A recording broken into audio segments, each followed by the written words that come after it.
Is there any part of the Bible you think is true? Well, no, it's true. an important question. Well, meaning, like when they were documenting King David, like yes, was King David a real figure? There are shards of it that are, I'm sure. So Jesus was a real person. Well, that we don't know. That is not a definitive. Okay, it really is not. Like take Paul. We both agree Paul was legit and a real person. Paul was a Jew, persecuted Jews, and then had his, road to Damascus moment. Why would he do that?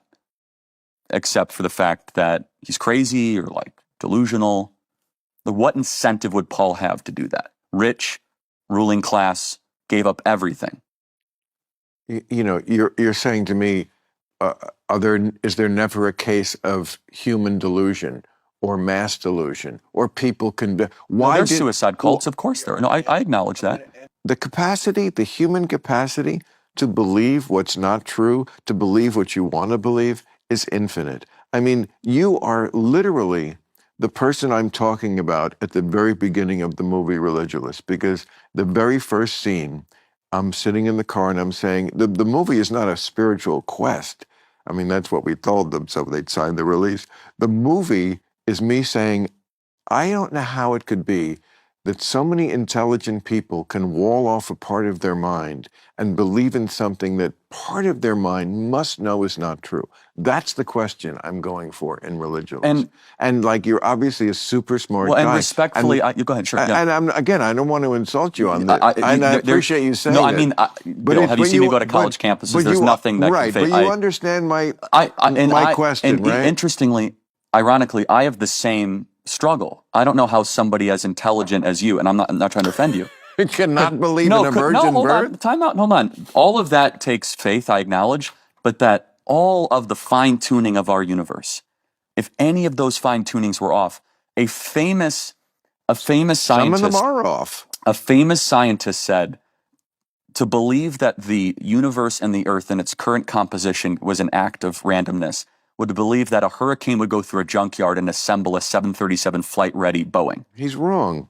Okay, that's fine, but there are so many fine-tuning aspects to our existence that I think defy the idea that this is all randomness and all chance. Now, that's not logical. You're saying because I don't know the answer, I'm going to assume the answer must be that a divine intervention did it. That's not really a scientific way of looking at it. The teleological view, not the cosmological view, is that all of these fine-tunings, when layered up one after the other, it defies, I think, reason to think that this is just a roll of the dice.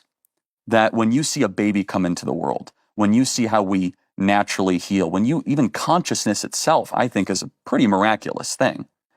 To think that's all just a bunch of happy accidents. I think it's more rational to think that that's a byproduct of design. You're saying some prime mover made it so these things happen. I would say, if a prime mover could do that, why don't skip all the suffering and why don't you just get us to where we're the perfect thing? Why you need things, I don't know, but okay, the perfect being right away. We're somehow on this journey to being, completely immortal and healthy, I guess, and completely moral, and don't fuck each other up and don't have sex with children and all the bad things we do. All the evil of our world. Yeah, all the evil and the Holocaust. And why go through all that if you are a prime mover? I assume that means you can do anything, and just get us right to the end, and then we can just, why? Just a bunch of us walking around being perfect? I mean, why is that interesting to a God? The whole thing just don't make sense. So that's a separate question, though, of whether or not there is something behind our existence. I mean, so we believe that the universe started with a Big Bang. Do you agree with that? Yeah, but that's not the beginning of things. That's just the beginning of what the known universe is. The big question is what was before that. And we believe it's a being, a God. That's always, that's a constant. And look, I mean, the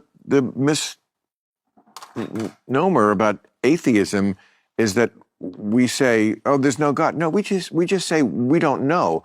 As Richard Dawkins always says, there's theism, which is belief in gods, and they used to believe in many, and then it got to one, and we just believe in one less. So there's just not How would you differentiate that from agnosticism? There isn't. Okay. That's another thing that's bullshit. No, I don't. I'm just asking I'm a just good saying, faith yeah. question. No, I think a lot of atheists think that. A lot of people on my team with this, they have that view that, don't split hairs with the atheists and the agnostics. It's like, we're on some part of, I don't know, and I'll never know, so I really don't think about it a lot. I don't get up for church.